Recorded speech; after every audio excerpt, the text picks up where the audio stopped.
கோவை விமான நிலையம் வந்தடைந்தார் பிரதமர் நரேந்திர மோடி. மேலும் விவரங்களோடு செய்தியாளர் ராஜகுமரன் இணைப்பில் இருக்கிறார். ராஜகுமரன், வணக்கம். விவரங்களை பதிவு பண்ணலாம்.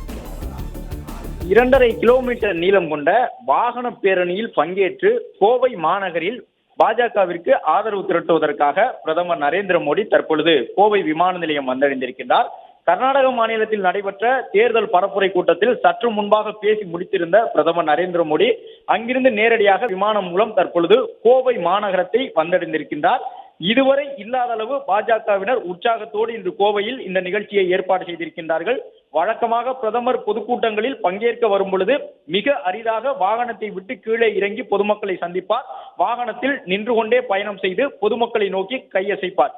குறிப்பாக தமிழகம் போன்ற ஒரு சில மாநிலங்களில் தான் பொதுக்கூட்டங்களுக்கு வரும்பொழுது பிரதமர் இவ்வாறு பொதுமக்களை நேரில் பார்க்கக்கூடிய வகையில் வாகனத்தை விட்டு இறங்கியோ அல்லது வாகனத்தில் நின்று கொண்டோ பயணம் செய்வார். இந்த நிலையில் இன்று நடைபெறக்கூடிய இந்த வாகன பேரணி என்பது முழுவதுமாக பிரதமர் கிட்டத்தட்ட சில மீட்டர் இடைவெளி தூரத்தில் பொதுமக்களை சந்திக்கக்கூடிய வகையில் 2.5 கிலோமீட்டர் நீளத்திற்கு கோவை மாநகரத்தினுடைய மிக முக்கிய பகுதியாக இருக்கக்கூடிய அந்த சிந்தாமணி பகுதியில் இருந்து தொடங்கி ஆர்எஸ்புரம் வரை இருக்கக்கூடிய 2.5 கிலோமீட்டர் நீளம் கொண்ட சாலையில் வாகன பேரணியாக செல்லக்கூடிய பிரதமர் நரேந்திர மோடி பொதுமக்களை சந்தித்து பாஜகவிற்கு ஆதரவு திரட்டுகின்றார்.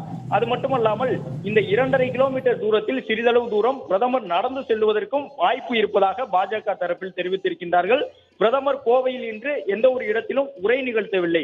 ஆனால் முழுவதுமாக வாகன பேரணியின் வாயிலாக பல்லாயிரக்கணக்கான மக்களை பிரதமர் சந்திக்கக்கூடிய வகையில் பாஜகவினர் இந்த ஏற்பாடுகளை செய்திருக்கின்றார்கள்.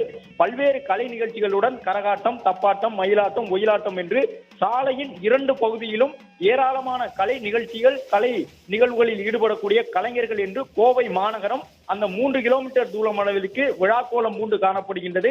பிரதமரை வரவேற்பதற்காக நீதிமன்றம் வழங்கியிருந்த நிபந்தனைகளுக்கும் உத்தரவுகளுக்கும் உட்பட்டு பாஜகவினர் பல்வேறு வரவேற்பு ஏற்பாடுகளை செய்திருக்கின்றார்கள். குறிப்பாக யோகா உள்ளிட்ட கலைகளில் ஈடுபடக்கூடிய கலைஞர்களும் யோகா கலையில் ஈடுபட்டு அதற்குரிய அந்த ஆசன முறையில் அமர்ந்து பிரதமரை வரவேற்க இருக்கின்றார்கள். பிரதமர் 2.5 கிலோமீட்டர் தூரத்திற்கு சென்று ஆதரவு திரட்ட உள்ள நிலையில் மீண்டும் மோடி, வேண்டும் மோடி என்கின்ற முழக்கத்தோடு பாஜகவினர் ஆயிரக்கணக்கில் சாலையின் 2 பகுதியிலும் திரண்டிருக்கின்றார்கள். பாதுகாப்பு ஏற்பாடுகளுக்காக 2 மணி முதலே பொதுமக்கள் அனுமதிக்கப்பட்டார்கள். 4 மணிக்கு பிறகாக பொதுமக்கள் அனுமதிக்கப்படவில்லை. 4 மணிக்கு முன்பாக வந்த அனைவரும் மெட்டல் டிடெக்டர் உள்ளிட்டவற்றின் மூலமாக சோதனைக்கு உட்படுத்தப்பட்டு அதன் பிறகு அவர்கள் பாதுகாப்பு அம்சங்களை பின்பற்றி அமர வைக்கப்பட்டிருந்தார்கள். வீணை கலைஞர்கள், குறிப்பாக சிறுமிகள் எல்லாம் ஏராளமாக அழைத்து வரப்பட்டு இசைக்கருவிகள் மீட்கப்பட்டு பிரதமருக்கு கோவை மாநகரம் இந்த உற்சாகமான வரவேற்பினை வழங்கி இருக்கின்றது.